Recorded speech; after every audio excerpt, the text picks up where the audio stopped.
Before we get started, if you enjoy the show and would like to support us, we have just two things we would like you to check out. Please head to our YouTube channel and subscribe to the show. Our goal is to hit 1,000 subscribers, so we need all the help we can get. And if you would like to take your support to the next level and get early access to the show, you can come and join us on Patreon. You'll even get a shout out at the end of the episodes. Links to both will be in the show notes. Right then, Cam, let's get on with the show.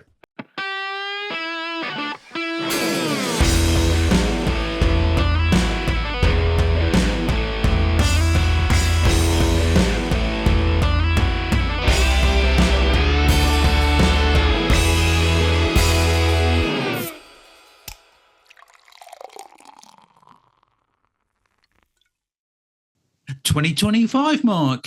Yes, absolutely. Happy New Year. Happy New Year, everyone. Yeah, let's hope it's the best 2025 ever. Yeah, so, absolutely. The best 2025 ever. Well, there's only going to be one 2025, to be fair, Cam. So unless you're talking parallel universes, but yeah. Wow. So, Mark, we're going to jump straight into a new year. And people are thinking it's going to be a new year, a new me, going to feel invigorated, and starting off new, and I'm going to come up with loads of new ideas. I'm going to chase new work and all of that, aren't we? I tend to feel hungover at the beginning of the year, but... Once you've got over your hangover bit. Yeah, okay, yeah. Right, yeah. I think it's a period where people maybe look at... their website, their social media, thinking, right, okay, here's what, they start putting a plan in place. Here's what I'm going to be doing, and I'm going to be, have a process. And while it's a quiet time of year, now being on that quiet time of year, generally most photographers, I would say, go a little bit quieter the early part of the year, and I think it can be a little bit concerning for some people, because they do worry a little bit about where the work's going to come from and when is the next job going to come from. A lot of companies that put photography out, they've got their beginning of the year process, right? Here's what we're going to be planning. Here's, doing their motivational stuff, and this is what we aim to do. So it can start to take time for work to trickle in. But one of the things is that with a lot of people looking for photographers, they're like everyone else. They're looking to cut down on costs. And this can be a concern to photographers, because company looking for a photographer, someone looking for a photographer, are always going to try and get the best, cheapest deal that they can, can't they, Mark? Yeah, I guess. I mean, I would hope that in some cases, actually, they just want the best person for the job. And I think that does happen as well. But you're right. I mean, it's working out how to spot that, isn't it? I mean, where do you want to put yourself? Do you want to do work that does which cheap as chips for someone, or do you want to go, no, actually I'm worth more than this? And it's having that sort of belief, I guess, that you're not desperate enough to get the cheaper jobs. I guess it's hard, isn't it? It is hard. I'm kind of lucky. I've got work on in Jan. It doesn't seem to stop. Actually, the break was quite nice when I wasn't actually doing anything. So, which is great, obviously, but not everyone's in that position. And it's very easy for me to say, oh, well, you should, not necessarily go for the sort of the cheapest work and all that kind of stuff. But then it's easy for me to say, yeah. Of course, I think, it's because you look to get. I was going to say, because you look to get whatever work that you can, and it's difficult to say, well, I'm not doing that because it's too cheap. You can to a certain extent, but sometimes you just need that work. And I've been through it. I'm fortunate that, like yourself, I've got a busy January, but I've been through years and years of things drying up in January, and what we want to talk about here is being aware of people that come to you wanting to use your services as a photographer or a videographer. But they want to do it as cheaply as possible. And what are the things that we should be looking out for? Because it can waste a lot of time of thinking, right, okay, I've got the opportunity of this job that's coming up. And more often than not, these people looking for a photographer trying to find the cheapest price. They don't care about who the photographer is. They don't care about the quality. They're not fussed. They just think that they've got a really good deal, and and I think a lot of people liken it to buying a TV, say, for example. You go to Curry's or let's just... other shops are available. Other shops are available, okay? Let's just say you go to store A and you find a new TV and it's £500. You go to another store and you find exactly the same TV and it's £425, okay? Everything else is the same. The warranty is the same, whatever. You think, great, I've got a really good deal. And that's because because you're buying a like-for-like product, okay? And you're not going to get anything different with it. It's just you've just got it at a really good price. Yeah. However, if you're buying a service, it's very different. And I think a lot of people forget that. I've had it in the past and said, oh, well, we found a photographer who's less than half the price of what you're charging. Now, I'm not saying that photographer was not very good or the service wasn't very good, but it is very much you get what you pay for. And companies that would look for the cheapest photographer possible, they're in the long run, they're potentially going to shoot themselves in the foot for doing that. Yeah, I mean, it's kind of weird. It depends on what people really think about, how they think about photography and videography. I know someone who's looking for a wedding photographer and asked for my opinion. Says, oh, well, we got this person here who's, I can't remember the actual price, but let's say it was 1,500 quid. And then there's this other person who's £800. We're thinking of going for the £800. I was like, okay, let's have a look at the website. Excuse me. And the website was awful. It's just that person's best work, and a lot of it was out of focus. And I said to him, why? Oh, well, it's £800. Yeah. And I was like, but do you not see that this is bad work? Oh, it looks fine to me. There's some people just don't, I guess their priority wasn't really the photography. They would rather spend the money on the big expensive venue or whatever it was, and just thought, you know what, I'm just gonna, they're photos at the end of the day. I mean, we all have our iPhones, blah blah blah blah blah. So some people think that, and I guess there's some CEOs who also think the same. Well, we need a picture of our jacket or whatever to put on the website, and I could do it with my iPhone, so I don't really understand why I'm paying someone 500 quid to do it when there's someone else doing 250. I'll go for the 250 one. But generally, their work won't be as good. So here's an interesting one, Mark. I got a job booked in January, of which we're working on together for a very, very well-known company. I'm not going to mention who they are. Done work for them before, on and off. Not a lot of work over the years, but they came to us because they needed some headshots doing for their sort of directors of the company. And the lady who booked us, who I know from having booked us from previous jobs, said to me, oh, I've done them in the past. I've got a half decent camera. I've done them in the past. And I said, could you send me what you had previously? And she sent me those pictures, and they were awful. They were just shot. Somebody just shot against a plain white wall. There was no lighting or anything, and it was like, it was like a poorly shot passport photo. And I'm being sort of like kind there as well. Yeah. So my approach was, okay, so first of all, they're looking to do this really cheaply, but I took the complete opposite approach and said, okay, I'm going to ask them, I'm going to run some ideas past them, and I'm going to say to them, and I sent them some image examples. How do you feel about doing something like this, modern headshots?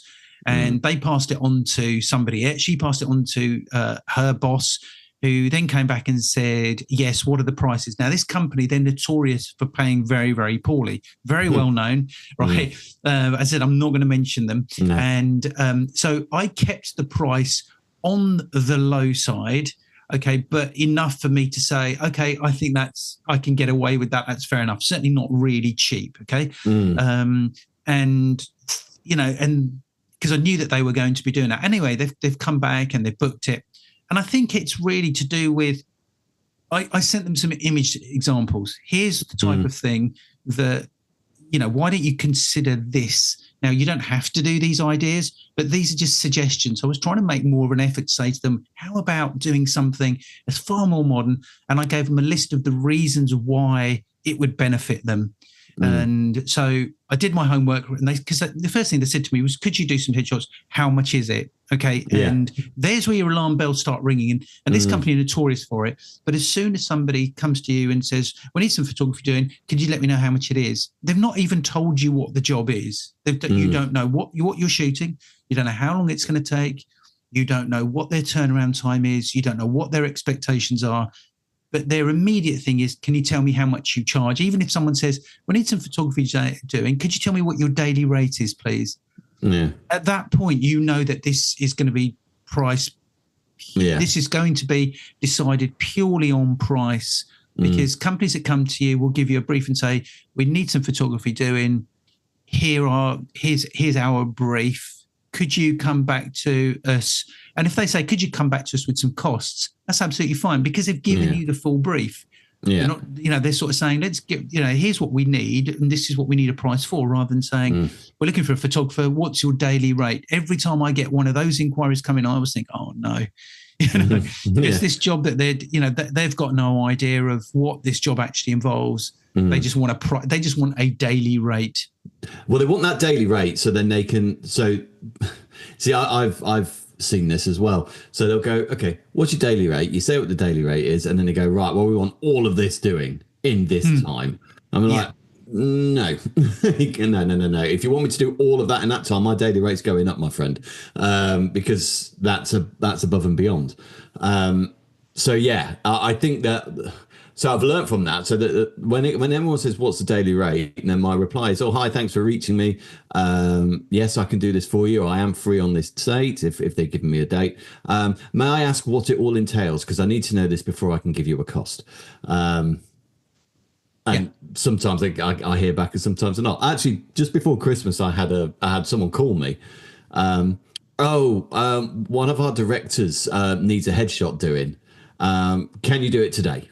And I was like, no, I can't. No, yeah. Oh, can you not just fit it? No, I'm busy all day. I can't do it. I can do tomorrow for you if you want. No, it has to be done today. Okay, well, you have to go somewhere else then, because I can't do it. And this is the thing, people, it's not necessarily people's fault. I mean, I guess it's just the way that photography's gone technologically wise. It's the same reason why people think it's okay to take pictures in a studio with their mobile phones. Photography has become almost like a free thing to a lot of people because it comes with your phone. And I guess the respect of photographers is lowered because of iPhones, I think. There is a general thing. There's this sort of entitlement that people can take photos wherever. And there's also this sort of feeling, well, like you were saying, oh, well, I've done them before. As though, well, like, what do you want? An applause? I mean, I've seen it and it's awful. So the classic that she said to me was, I've got a half decent camera. A half decent camera. Yeah. Right. That means nothing. Yeah, that's right. So it shows people just do not have the. You know what? I was talking to the tattoo.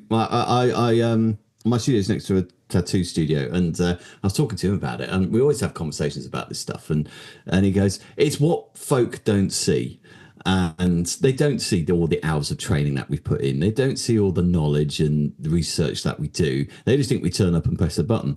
And I've got a half decent camera, kind of like, and also highlights that. And be aware, those customers that are looking for it on cost only, they are the ones that are going to cause you the biggest headache. They are the ones that are going to be complaining afterwards. They're the ones that are going to be squeezing you for absolutely everything, because it's purely based on what can we get for our money. Now, a company that comes to you or a person that comes to you for photography gives you a brief, and then you do the shoot, and then they'll come back to you afterwards and they'll say, like, okay, we need to add a bit of this on, we need to do a bit of this. We did that shoot, but we're just missing this. Can we schedule in another half-day shoot or something?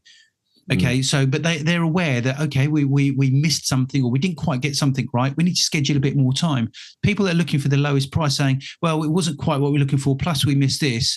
So, we need you to do it again. Okay, right, and those are the pitfalls that you can get into of doing that. And particularly, I was going to say, particularly if you're just starting out, but it's not even just when you're starting out, because there's a lot of seasoned professionals that will find themselves in a situation of doing a job that's worth next to nothing, and they've just got themselves into a situation, customers complaining, they're hardly paying anything for it. If you can afford to, is to actually say to a client, as you said, Mark, I need full details before I can give you a cost. How do you know how can you cost it? How can you give a daily rate when the job that you've got that you need to shoot might involve you needing one assistant, two assistants, three assistants, exactly. right? You might need a second photographer, a third photographer, because what they've asked you to do is not realistic, okay, for one person to go and do it. And you've just given them a price. You've said, okay, right, well, I'll put in, I'm just sort of £500 for a day rate. And then you find that you've got it and you're thinking, how the hell am I going to get through all of that? You look at what they've asked for, and you and they end up, you said the day rate, they booked you for a day, it's 3 days work. But they're shoving it into a day. They're shoving it into a day, or they've said to you, well, you did give us your price for, sort of, and you get yourself into a difficult situation, and then you've got all of that editing to do. And anyway, so it's just being more aware that you don't get taken advantage of, and don't let people get take advantage of. And please, okay, this is the one thing, is when somebody says something like, we've got loads more work lined up for you, we've got, as soon as a company says that, and this is going to be real regular, we've got a lot more that we need doing, so we're going to be calling you a lot.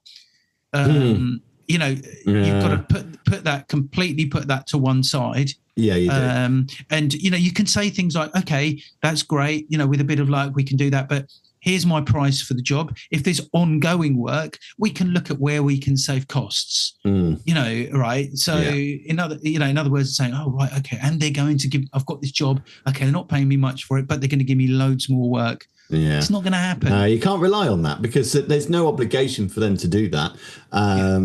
And it's a lie. It's we'll give you loads. What it's up there with. This will look great in your portfolio. I mean, it's that sort of line, isn't it? It's that's right. Don't you can use people. Yeah, these days, you can use it on Instagram. We'll tag you. You'll get loads of promotion. Loads of people are going to come to you on the back of it. And what happens? Nothing. Zilch. Zero. Yeah. Okay, and that will happen 99% of the time. Yeah, absolutely. So,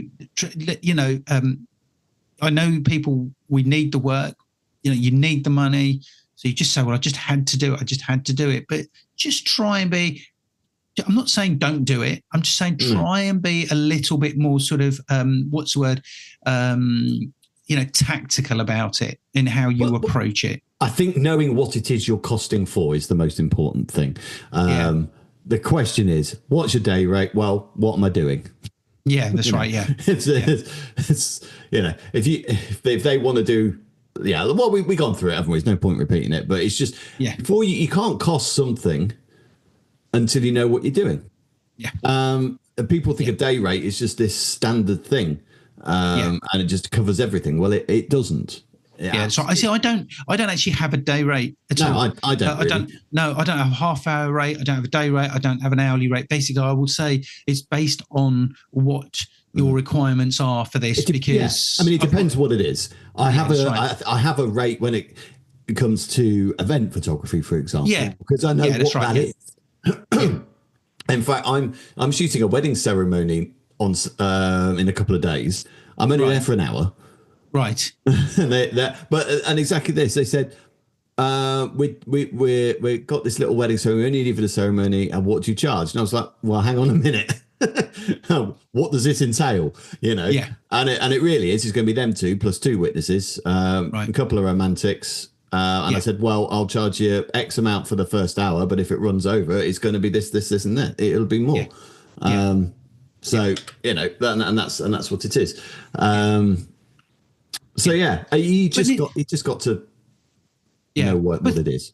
But we thought we'd mention this topic at the beginning, because at the beginning of the year, as I said, people are looking for, they are maybe trying to get what work they can, and everyone is trying to save costs. Yeah. And as photographers in the photography world, we need to just be more aware of that, and make them more aware that actually, if you're looking for a photographer, if you're the first one I called, fine, you're going to be calling other photographers, and some photographers on the phone are going to say straight away, can you tell me how much you charge? And they'll give a price straight away. So okay, right. Can we book you in? Of course you can. And they booked you in and you don't know what the hell you're doing. So, and that happens all the time. Believe me, some people thinking, well, I would never do that. I'm sure you wouldn't, but a lot of photographers do, and they get caught out with that. Yes, they do. Right, time for a drink, I think. Yeah, let's do that. Okay, Mark. Now, I'm a big believer in using the least amount, or carrying around with me the least amount of equipment as possible. Okay. I feel the dig's coming my way. Now, I try and lighten the load of my camera bag as well, when and where I can. And I guess part of that, it's got to do with, I've seen how the industry and how equipment has changed over the years, how it's got smaller, how it's got lighter, how it's got more compact. Okay. And I've tried to incorporate that within how I work. I find it more comfortable as well.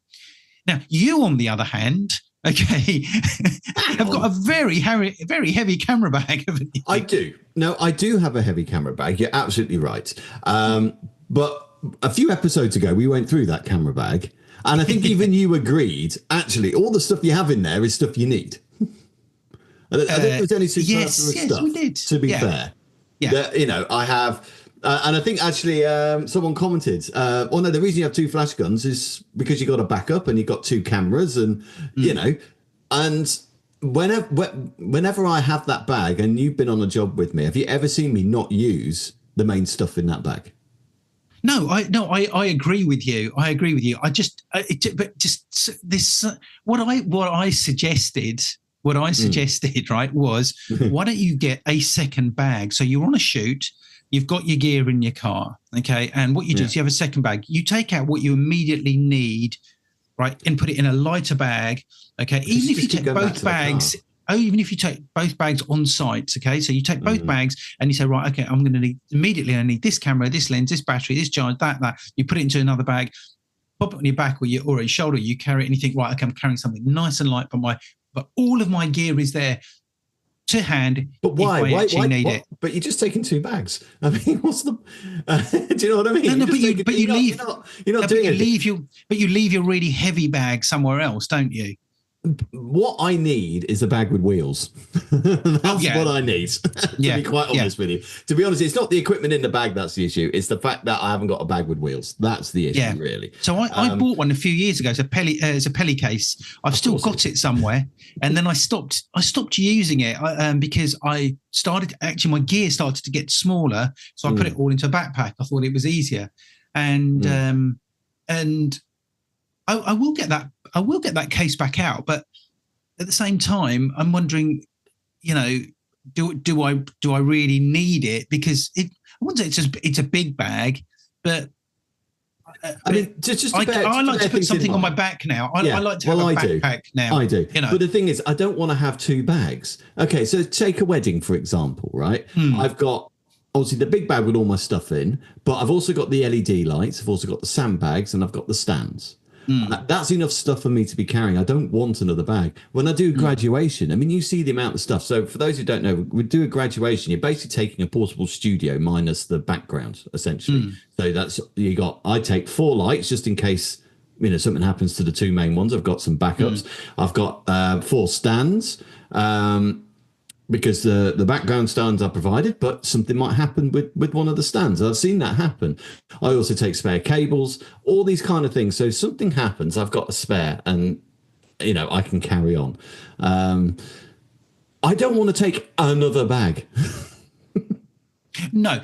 Okay. I suppose we're talking about it from as professional photographers on actual shoots. Let's look at it the other way for a moment, okay? And where you're a hobbyist, keen photographer, you want to go out and shoot some pictures for a day. You don't often get the chance to go. And I've seen it where lots of hobbyists, what they'll do is they'll take all of the gear with them, all the lenses and everything, and you see them, they've got a big coat on, they've got a camera strapped round their shoulder, right? Basically they put everything on, their pockets are stuffed with things, and they're carrying too much stuff, and you see them fiddling about with one lens and another and whatever. And I think this is where you can really lighten the load. If you're a hobbyist, don't take 3, 4, 5 lenses with you, because you're not going to concentrate on any of them, and get the best shots, because you're too concerned about using your wide angle. And then you think, right, okay, I'm going to get my 200 to 500 out or whatever, whatever it is. Okay. And then, you want to, then you want to get your fisheye lens out, and then you want, and you're faffing around, and you don't feel comfortable because you're carrying this heavy bag, and you're having to put stuff down, pick stuff up, that type of thing. So I think lightening the load where you can, I think, is really important. Is don't carry stuff that you don't need. Don't have all your, if you're going out to shoot for a day, your camera battery should be fully charged before you go out. Put a spare battery in that's fully charged. You don't need to pack your charger in there and everything. Okay, no, you don't need, no. Okay, I'm talking about hobbyists. I'm talking about hobbyists here, Omar. Especially if you're going out and about. I mean, however, if you are using mirrorless, you might need 2 or 3 spare batteries, because the battery power does go. Exactly.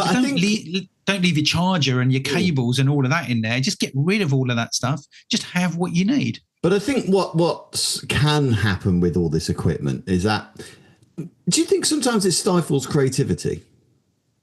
What, if you've got too much? Yeah, I think this is. I see a lot of studios. I see a lot of.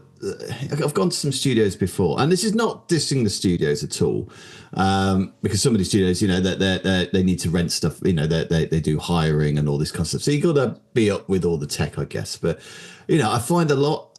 My studio is quite basic. I have 4 lights, I have a transmitter, and that's it. I don't have a monitor for my camera. I don't have all these other bits and pieces that comes with it. I mean, I guess a lot of it does help, but I do wonder if people get so sort of focused on the tech that they worry about the creative side of things. I don't know. I might be wrong here. No, 100% right, because the more you have, the more there is to go wrong. Okay. Well, yeah, but that's not about creativity, though, is it? That's, okay. And then what happens is you're trying to fix problems, and you're then moving away from the creativity of it. And let's just say for a wedding or most event or anything like that, I would take one lens. Okay, and I think a lot of people would be surprised just shooting a wedding. I use mainly a 24 to 70 2.8. Occasionally, I've picked up your long lens. Okay, and I've thought about getting one, but in actual fact, I'm then having to carry 2 bodies. I don't want to do that. It's going to just feel heavier. Welcome to my world. Yeah. All right. Okay. However, and then what I do is I move away from what I'm trying to do, because think, right, okay, I'll use this lens or use that lens, and and then certain shots could get forgotten. Whereas if I have one lens, if I have one lens, I can concentrate on what I need to be doing and what I need to be getting, and then thinking, right, I need to move further back. I need to go in nearer with this lens, because this lens doesn't allow me to. I need to go and walk in nearer. So I'll physically move around rather than the lens. But that's just my way of working. Yeah, but don't forget. I mean, I guess when you're shooting a wedding, you don't have to worry about using the long lens, because I'm there using the long lens. Yes, that's right. Sense? So I guess if you were shooting the wedding on your own and you didn't have a second photographer there, I still wouldn't. No, you still wouldn't. In fact, because you are losing certain sort of characteristics of a long lens. It's not just about zoom, but it's also the quality of the picture. There is a difference in the depth of field when you're shooting at 200mm than when you're shooting at 70mm, and some of that can be really, really nice. Yeah, but I feel that I can get what I need with that one lens. I'm purely concentrating on, I know that, that I might sort of, if I've got the 24 to 70, I might sort of move back a little bit further. Okay, if I had another lens, I wouldn't need to move back, or I wouldn't need to move as close, but I can still get that lovely depth of field for everything that I need, because it's 2.8 and I know what I'm doing with it and what I want to actually achieve. I understand that. But it's very easy for 2.8 on a 200mm lens is very different to a 2.8 on a 70.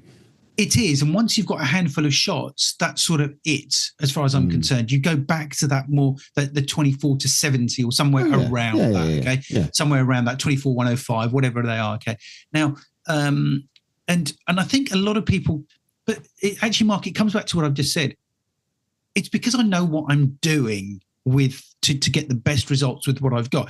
I think a lot of people, what they'll do is they'll say, right, I need this lens, I need that lens, I need this lens, and I need that lens.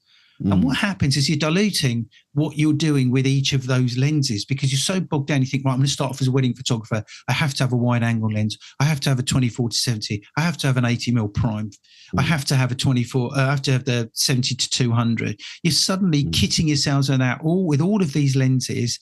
You've either got two cameras strapped or you're busy changing lenses and you're missing out on a lot of images while you're doing that.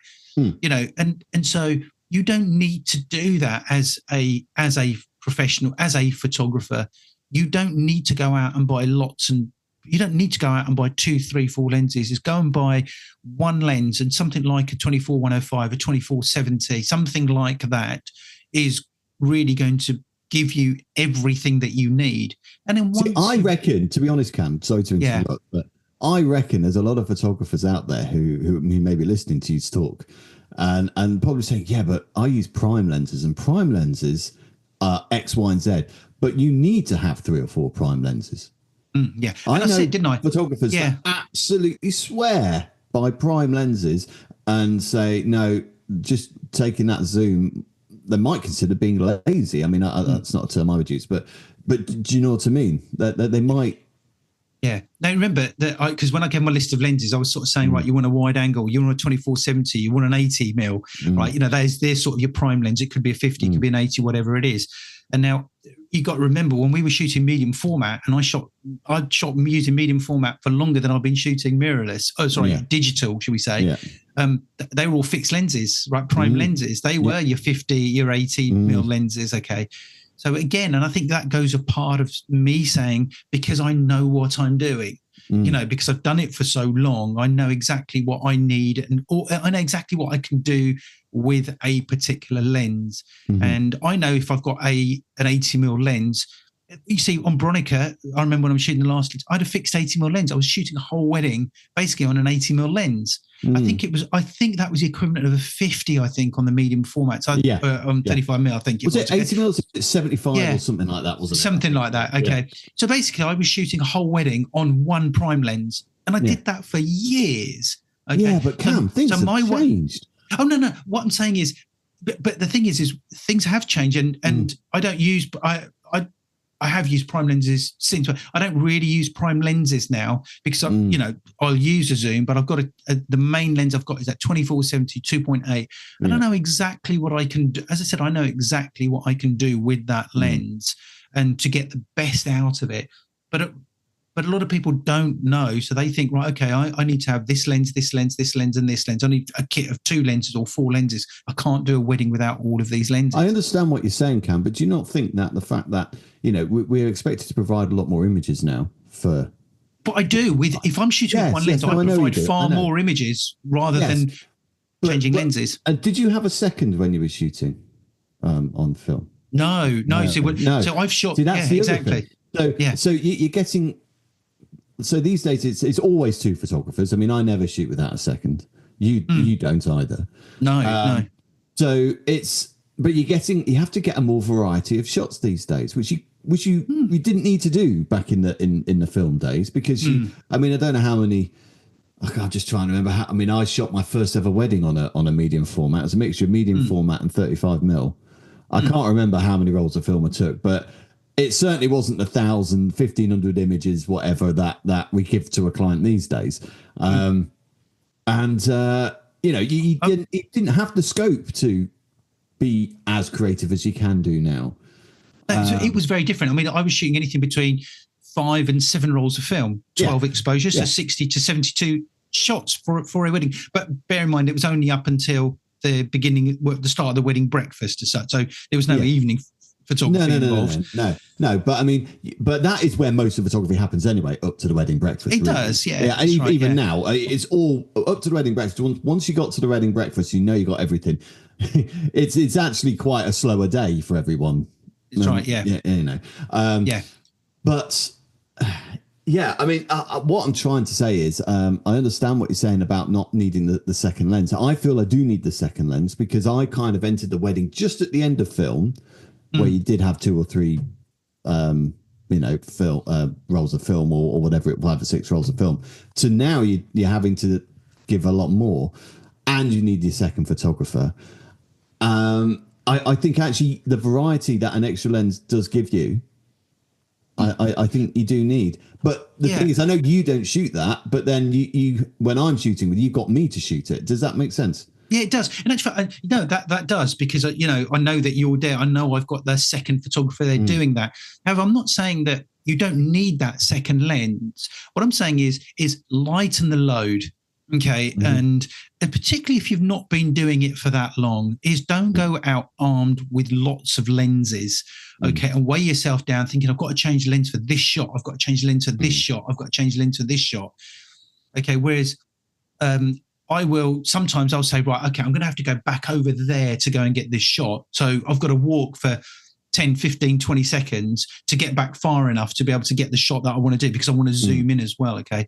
But some people think, okay, well, I'll stand in this one place. I'll switch and change lens while I'll change my lens because I can put this lens on, make it easier for me to get this shot type of thing.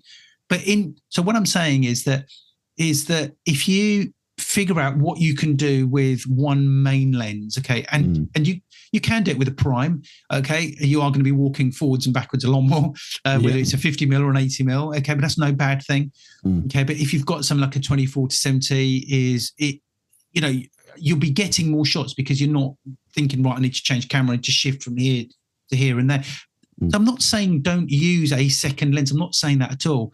I think what I'm saying is that don't feel that you've got to get, you don't have to have all of this kit to even just get yourself started. No. And if you've been doing wedding photography for a while, think about how much you do use that second camera. And if you find that second lens, if you find that you don't use it all that often, see if you can somehow recreate those same shots on that one lens that you use for most of your stuff. In other words, really sort of get to know what you can do with your lenses, with a lens, and make the best out of it. Yeah, that's I think Yeah. I mean, for me, we're focusing on wedding photography again, which I'm sure a lot of people. I think it's any type of photography, but it is any type of photography. We just have more experience with weddings and portraiture and what have you. I mean, by the way, I never use my 7200 in the studio. Of course, that's right. Never use it. Because you don't need to. But I think.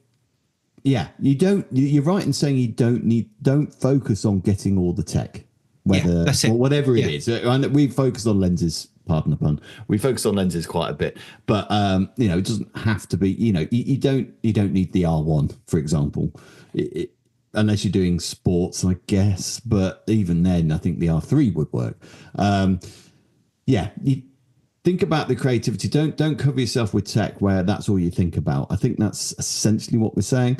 Personally, I think if shooting a wedding, I think the 7200 and the 24-70, I think you do need both. I think a bit more minimalist than that.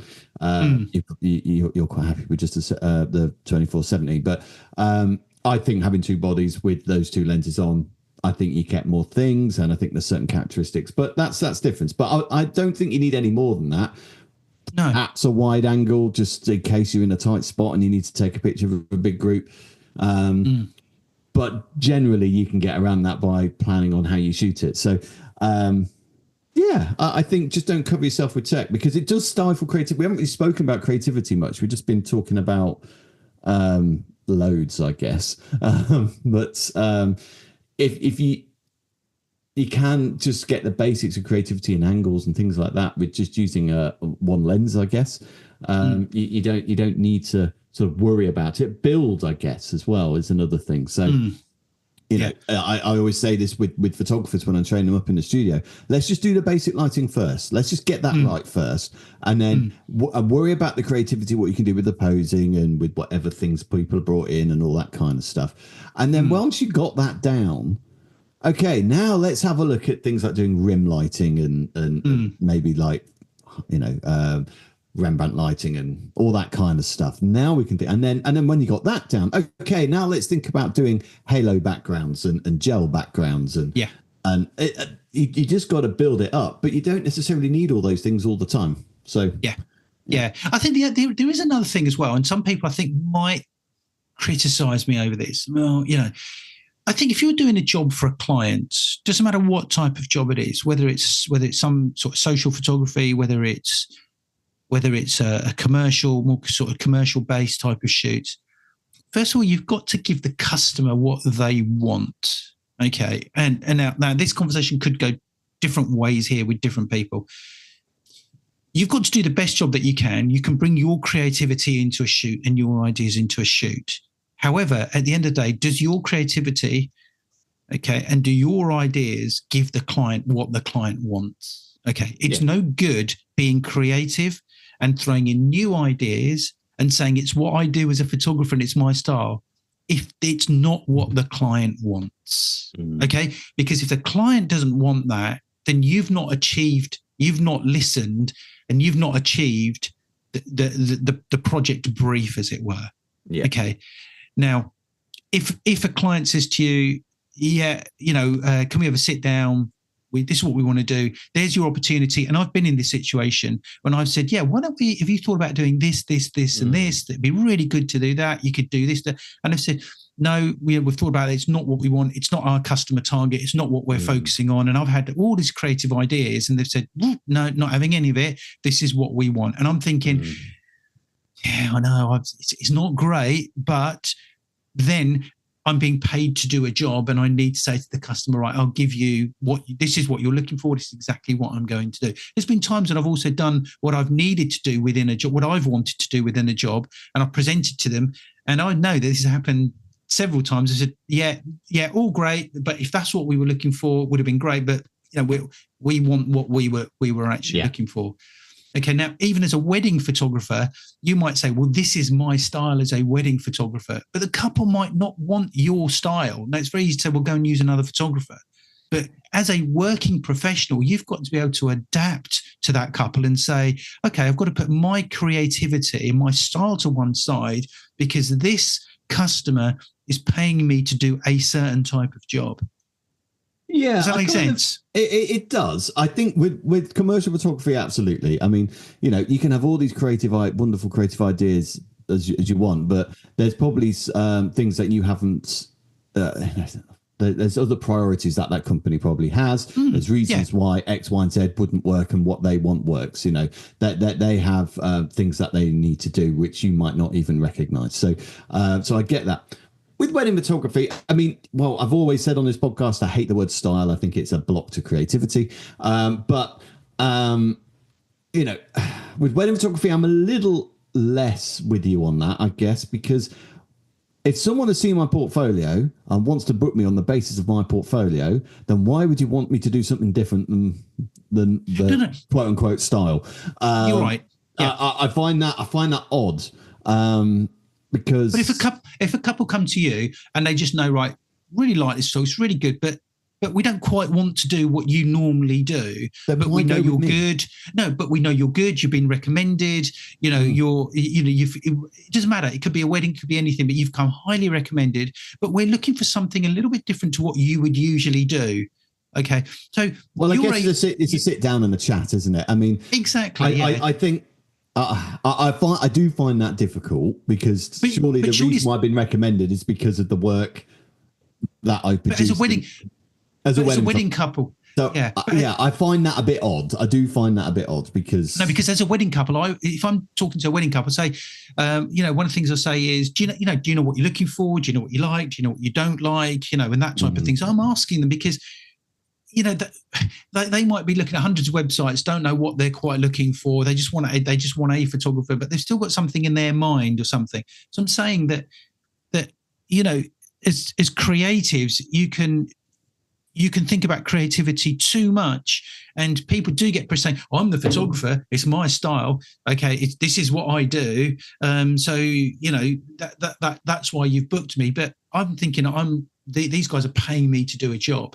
I'm a professional, and I've got to meet that customer's brief. I've not got to give them what I want to give them. I've got to give them what they want me. What I want. I've got to give them what they're actually looking for, and it doesn't matter what type of shoot that is.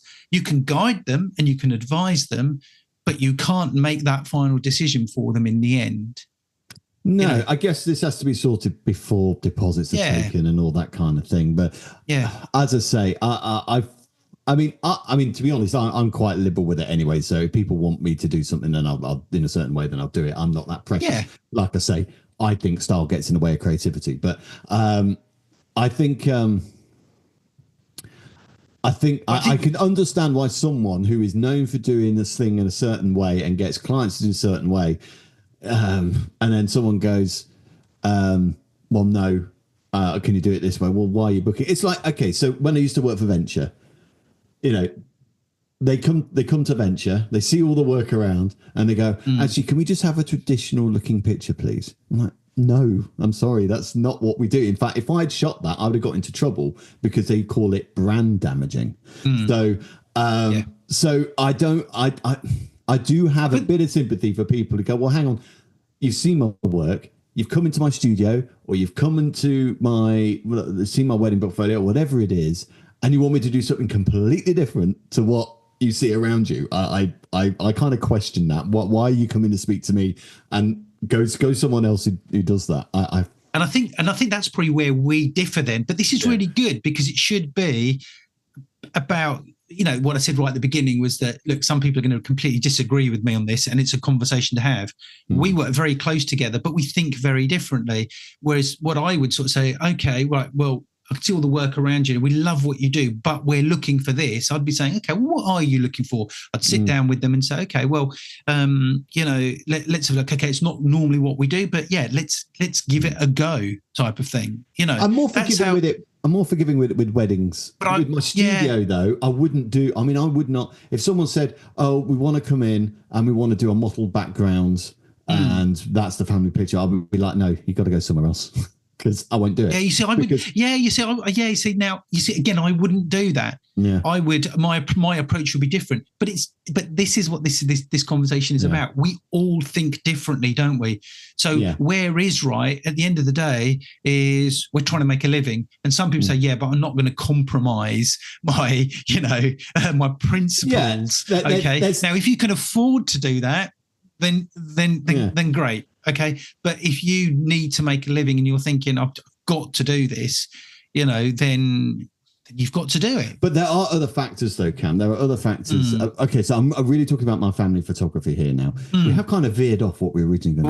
We have very much, yeah. But anyway, my family photography, because I charge what I charge, you know, and someone who asks for a mottled background, sort of traditional style photo, is then comparing me and my prices to someone who doesn't charge the same as me.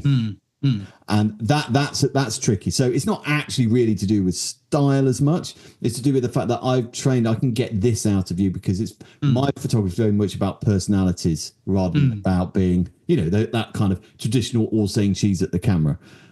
Mine is about getting smiles out of kids, which wouldn't normally do, getting personalities out of people and having that personality coming through the photo, which those mottled background sort of say cheese cams do not do. You do not do that. And that's an ethos rather than a style, I think. So that's why I wouldn't do. I mean, if they wanted something kind of like that, but it's still with my kind of twist, then that's absolutely fine. And again, twist is a crap word to use for this as well, because it's not. It's a bit more in depth. I'd say it's an ethos rather than a style. It's about getting personalities across, and how we do that is fine. And I wouldn't want to do one of those stale.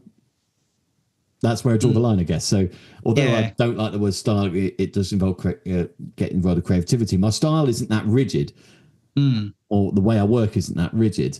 But there is a line that I won't do this because there's an ethos behind my work about it's not what you look like, it's who you are. And and I wouldn't want to do anything that contradicted that, I guess. Does that make sense? Yeah, that's it. No, it makes a lot of sense, because my approach would be the opposite. And there isn't a right or a wrong. It's just that we all have different approaches. We all have a different way of doing something and liking something and approaching something. But there isn't a right or a wrong way. But it's what I do like is that we are differing on opinions here, rather than saying we both agree on the same thing, because then there's now no sort of counter argument against it. I've picked up a client recently where it's the most difficult shoot that I've ever done. It's for some products, and it's from some doors, and it is the hardest shoot that I've ever done, and it's regular as well. Now on these doors, I created this beautiful highlight on this door, a lovely sort of reflection door. And they didn't want it. They wanted it completely flattened. They wanted everything to look Black the same. fashion lighting. Okay, yeah. And to me, it didn't look correct, but that's what they want to do because it was important to them. They didn't want to use. I said, but you're then better. I did say to them, you're better off then going for an illustration rather than photography.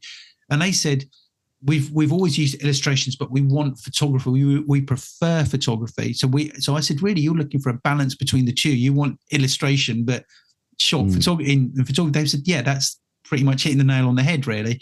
And because of this, it's the hardest shoot I've ever done because it's very, very, very difficult, and it involves a lot of editing as well. The post editing, post processing is just a huge amount of work. But when I look at the images, I think, yeah, they look all right, but you light them creatively, and the doors take on a new life. But they need every single thing within their whole range to look consistent to them. When they've got customers that are all buying all over the world, their doors, they need they know what they need. They need consistency. That's what they need. That's the thing, and that's the hardest thing to do. And that's why they need it. But I feel with things like that, it's more obvious as to why someone would want something done in a certain way that might not be as creative as a photographer might. So I get that because I used to do. I used to do some of the product shots for a well-known running company, one of those obstacle course running companies, and oh God, it was boring. But it's what they needed. I completely got why they needed to have the shots as they had it. But there was nothing creative in it. But it's what they needed to sell the blooming clothes. Exactly, that's right. Need. And there's no point in doing anything else. Just one more thing about the family photography thing, because I feel I contradict myself about the whole style and what I always try and find is something unique in the pictures. I don't want to do the same shot every time, and that's what I try and do because of what I charge and what have you. It's got to be worth it. It's got to be something that they wouldn't necessarily capture again, which you can't do with the traditional style family shot. So there you go. Anyway, I think that's probably about everything. So I believe that's it. And we got patrons. Got some patrons. That's right. Yes. So, hang on. The first time in 2025, it's taken him this long to do, guys. It's taken him this long to do. Right. Cam is going to personally thank all of you patrons and apologize for not thanking you before, I think. I'm just trying to find the list. Okay, right. Okay, so Frank Case, Amira Zainab, Carl Sherville, Rob Percy, Craig Chuck, and our most recent Emily Brown. Yes. Okay. Nick Payne as well. Nick Payne. Oh, and Nick Payne as well. Sorry. Yes. Yep. And Nick as well. So, guys, thank you very much. Thank you for supporting us and continuing to support us. And if anyone else wants to join the gang, you're more than welcome. Absolutely. All right. Okay. And we'll see you in the next episode. Bye for now, Cheers, guys.